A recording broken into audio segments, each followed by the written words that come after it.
मैं Akshay Narayan Pareek, assistant professor sociology, government college Bundi. एक बार पुनः आपका स्वागत करता हूं राजकीय महाविद्यालय बूंदी के ऑफिशियल यूट्यूब चैनल में। विद्यार्थियों, आज का ये वीडियो बीए भाग द्वितीय के विद्यार्थियों के लिए महत्वपूर्ण है। साथ ही ये पार्ट या ये कहें कि ये टॉपिक बीए फर्स्ट ईयर के विद्यार्थियों के लिए भी अत्यंत महत्वपूर्ण है।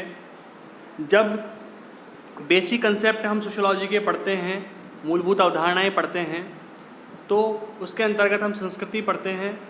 और आज के इस टॉपिक में हम लोग सामाजिक मानव शास्त्र के अंतर्गत संस्कृति विषय का या संस्कृत टॉपिक का अध्ययन करेंगे। और इसमें संस्कृति का अर्थ, परिभाषा, साथ ही संस्कृति की विशेषताएं, इन पर विशद चर्चा करेंगे और जानने का प्रयत्न करेंगे कि संस्कृति क्या है, संस्कृति का क्या महत्व है और मानव के लिए संस्कृति क्या महत्वपूर्ण स्थान रखती है। तो चलिए शुरुआत करते हैं। सबसे पहले संस्कृति का अर्थ। जो संस्कृति शब्द है वो कल्चर का हिंदी रूपांतरण है, अंग्रेजी के कल्चर शब्द का हिंदी रूपांतरण है। और हिंदी में जो संस्कृति शब्द है उसकी उत्पत्ति संस्कृत के सम प्लस कृ धातु से हुई है, जिसका जो अर्थ है वो है पूरा किया या परिष्कृत किया गया। अर्थात किसी भी चीज़ को पूर्ण किया गया अथवा उसमें कुछ बदलाव करके उसे परिष्कृत किया गया। और जो संस्कृति शब्द है वो अनेक अर्थों में प्रयुक्त होता है या अनेक अर्थ संस्कृति के लगाए जाते हैं। यदि हम बात करें संस्कार, तो जो संस्कार शब्द है वो इसी प्रकार से, अर्थात संस्कार शब्द का सामान्य अर्थ क्या हुआ कि विभिन्न कार्यों को पूरा करना। और इस प्रकार से जो संस्कृति है हमारी वो विभिन्न संस्कारों द्वारा सामूहिक जीवन के उद्देश्यों की प्राप्ति करवाती है। कि मानव के जो जीवन के उद्देश्य हैं या सामूहिक उद्देश्य हैं या वे नियम, वे आदर्श नियम अथवा वे परंपरागत नियम जो कि मानव पुराने समय से करता आया है और उसमें कुछ बदलाव के साथ साथ संस्कृति हस्तांतरित होती रहती है। अब संस्कृति का कार्य क्या होता है? जब हम बात करेंगे कि जब एक मनुष्य का जन्म होता है, जब एक बच्चा होता है और धीरे धीरे वो जो बड़ा होता है, तो जब शिशु जन्म लेता है उस समय वो केवल एक प्राणी शास्त्रीय उसमें गुण पाए जाते हैं।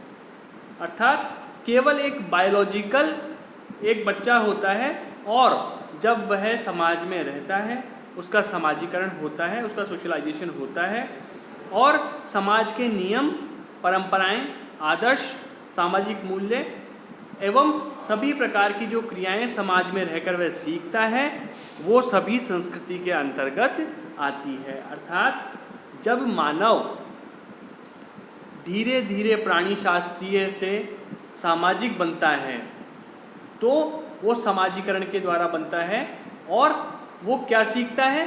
वो समाज में रहकर संस्कृति सीखता है। हर कोविड से इसी कारण जो संस्कृति को क्या कहते हैं? मानव व्यवहार का सीखा हुआ भाग कहते हैं। कि संस्कृति क्या है? मानव जो समाज में रहकर सीखता है वह संस्कृति कहलाती है। तो ये तो हुआ संस्कृति का सामान्य अर्थ। अब विभिन्न विचारकों ने संस्कृति को अपने अनुसार परिभाषित करने का प्रयत्न किया है कि संस्कृति क्या है। टाइलर कहते हैं संस्कृति वह जटिल समग्रता है जिसमें ज्ञान, विश्वास, कला, आचार, कानून, प्रथा, इसी प्रकार अन्य क्षमताएं व आदतें सम्मिलित होती है जिन्हें मनुष्य समाज का सदस्य होने के कारण प्राप्त करता है। अर्थात वे सभी आदतें, वो सभी ज्ञान, वो सभी कला, कानून, प्रथाएं और क्षमताएं, ये सभी मनुष्य समाज का सदस्य है और समाज का सदस्य होने के नाते वो इन सबको प्राप्त करता है, इन सब का उनको ज्ञान होता है। तो ये ही सारा सब कुछ मिलकर संस्कृति का निर्माण करती है। या सामान्य शब्दों में हम कहें कि मनुष्य समाज में रहकर जो सीखता है या जो अपनी आदतें निर्मित करता है या अपने ज्ञान को बढ़ाता है वो सभी संस्कृति के अंतर्गत आती है। अब टाइलर ने इस परिभाषा के आधार पर क्या स्पष्ट होता है कि जो सामाजिक जीवन में जो मनुष्य कुछ भी सीखता है या बहुत कुछ सीखता है, समाज से प्राप्त करता है, वह संस्कृति कहलाती है। या ये कह लें कि एक सामाजिक विरासत जो समाज द्वारा, मानव द्वारा बनाई गई लेकिन हस्तांतरित होती रहती है और मानव उसे सीखता रहता है। मैलिनोव्स्की कहते हैं, संस्कृति व्युत्पन्न आवश्यकताओं की एक व्यवस्था और उद्देश्यात्मक क्रियाओं की एक संगठित व्यवस्था है। और इसमें वो क्या बताते हैं कि व्यक्ति की शारीरिक और मानसिक सभी आवश्यकताओं की पूर्ति करने वाले तरीकों को संस्कृति कहते हैं। अब यदि सामान्य शब्दों में हम समझें तो जो निष्कर्ष रूप में हम समझते हैं, निष्कर्ष देखते हैं, पहले होबल की एक परिभाषा देखते हैं हम लोग। संस्कृति संबंधित सीखे हुए व्यवहार प्रतिमानों का संपूर्ण योग है जो किसी समाज के सदस्यों की विशेषताओं को बताता है और इसलिए प्राणी शास्त्रीय विरासत का परिणाम नहीं होता है। होबल की इस परिभाषा में संस्कृति को सामाजिक आविष्कारों का परिणाम बताया है, वंशानुक्रमण द्वारा इसका निर्धारण नहीं होता है।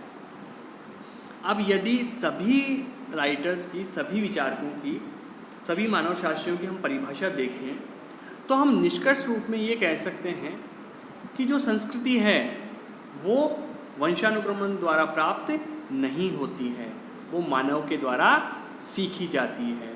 और मानव क्या सीखता है? जो कि समाज का जो ज्ञान है, समाज की जो आदतें हैं या समाज के जो नियम हैं, उनको जब मनुष्य सीखता है तो वो संस्कृति कहलाती है। अब देखते हैं संस्कृति की प्रकृति एवं विशेषताएं, कि वास्तव में संस्कृति की प्रकृति क्या है, संस्कृति का नेचर क्या है और इसकी विशेषताएं कौन कौन सी है, या इसके अंतर्गत कौन कौन सी विशेषताएं पाई जाती है। पहली है, संस्कृति सीखी जाती है। देखिए विद्यार्थियों, जब भी हम विशेषताओं के बारे में चर्चा करते हैं तो किसी भी चीज़ की विशेषताएं उसकी परिभाषा में ही निहित होती है। हम देखेंगे कि जब हमने संस्कृति की परिभाषा समझने का प्रयत्न किया तो हमने देखा कि संस्कृति मानव निर्मित है और सीखी जाती है, वंशानुक्रमण द्वारा प्राप्त नहीं होती है। अर्थात संस्कृति की पहली विशेषता क्या है?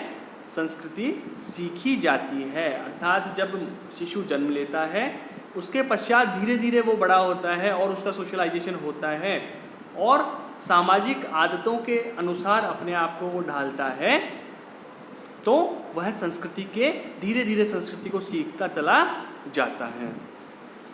दूसरा है, संस्कृति में हस्तांतरण का गुण पाया जाता है। हस्तांतरण अर्थात जब एक पीढ़ी से दूसरे पीढ़ी में वो विशेषताएं हस्तांतरित होती है या जाती है। तो एक व्यक्ति जब अपने से पूर्व की पीढ़ी से या समाज में रहकर अपने से पूर्व के ज्ञान से नई चीज़ें सीखता है या उन चीज़ों को ग्रहण करता है तो वो संस्कृति का पार्ट होता है, उसके द्वारा उस संस्कृति को ग्रहण किया जाता है। यदि हम बात करें कि मानव की संस्कृति या मानव संस्कृति को इतना जल्दी कैसे सीखता है या हस्तांतरण मानव में क्यों होता है, इसका एक प्रमुख कारण है कि जो मनुष्य है उसमें भाषा पाई जाती है, उनमें आपस में संचार के लिए भाषा होती है और भाषा के होने से वो अधिक शीघ्रता से संस्कृति को हस्तांतरित करता है। साथ ही लेखन की क्षमता पाई जाती है, तो कुछ लिखे हुई चीज़ों से मनुष्य सीखता है। कहने का तात्पर्य है कि संस्कृति में हस्तांतरण का गुण पाया जाता है, यह वंशानुक्रमण द्वारा निर्धारित नहीं होती है, ये एक पीढ़ी से दूसरी पीढ़ी में हस्तांतरित होती है। तीसरा है, प्रत्येक समाज की एक विशिष्ट संस्कृति होती है। अब हम बात करें कि या ये कहें कि क्या सभी समाजों की संस्कृति समान होती है, तो यदि व्यवहारिक रूप में हम देखें तो सभी समाजों की संस्कृति समान नहीं होती है। तो जो ये सांस्कृतिक अंतर पाया जाता है, इसके पीछे क्या कारण होता है? तो इसके पीछे अनेक कारण होते हैं, जैसे समाज की सामाजिक स्थिति, वहाँ की भौगोलिक परिस्थितियाँ,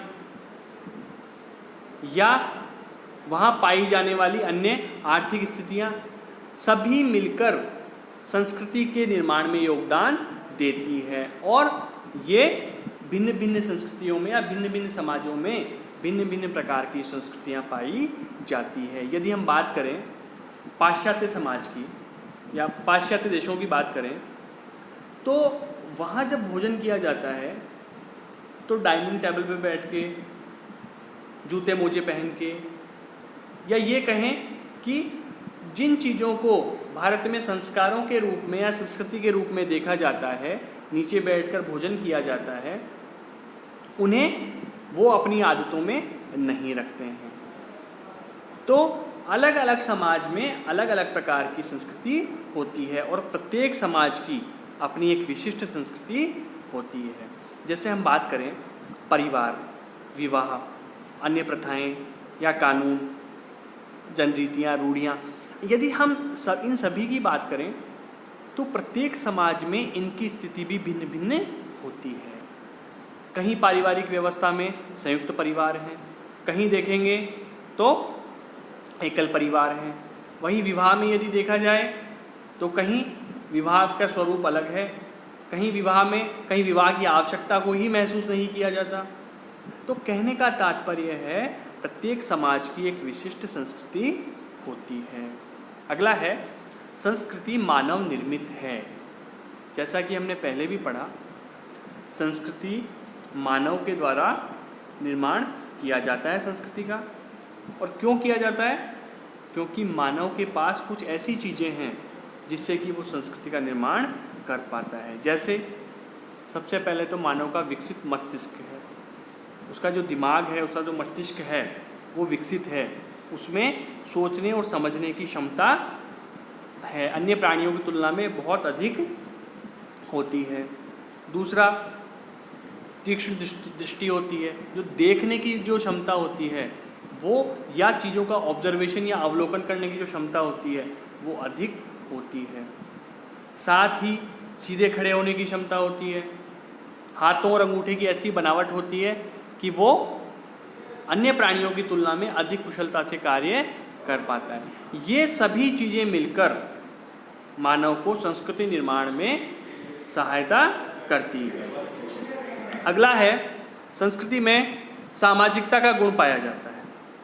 यदि हम बात करें कि संस्कृति मानव निर्मित होती है, परंतु जो संस्कृति का नेचर होता है, संस्कृति की प्रकृति होती है, वो सामाजिक होती है। अर्थात जो संस्कृति होती है वो किसी व्यक्ति विशेष की नहीं होती है, वह संपूर्ण समाज पर लागू होती है और वो संपूर्ण जो समाज की संपूर्ण जीवन पद्धति है, जीवन विधि है, उसका प्रतिनिधित्व करती है। मतलब संपूर्ण समाज की जीवन विधि का निर्धारण संस्कृति के द्वारा किया जाता है, इसलिए इसमें सामाजिकता का गुण निहित होता है। अगला है संस्कृति समूह के लिए आदर्श होती है। अच्छा, सबसे पहले समझेंगे आदर्श। आदर्श जो शब्द है उसका क्या अर्थ है? जो कि सही या गलत। आदर्श अर्थात जो कि हमेशा लोगों के द्वारा फॉलो किया जा सके, मानव के द्वारा फॉलो किया जा सके। तो जो संस्कृति होती है उसका निर्माण जब होता है वो इस अनुसार होता है कि समाज का प्रत्येक सदस्य उसे आदर्श मानकर, उसे सही मानकर उसको फॉलो करता है। अर्थात वो जो सांस्कृतिक नियम है, जो सांस्कृतिक विचारधारा है या संस्कृति जो बनी है समाज की, उसको फॉलो करने का प्रयत्न करता है। तो जो समूह होता है उसके लिए वो आदर्श का कार्य करती है, उसको लोग उसको फॉलो करते हैं। अगला है संस्कृति में अनुकूलन करने का गुण पाया जाता है।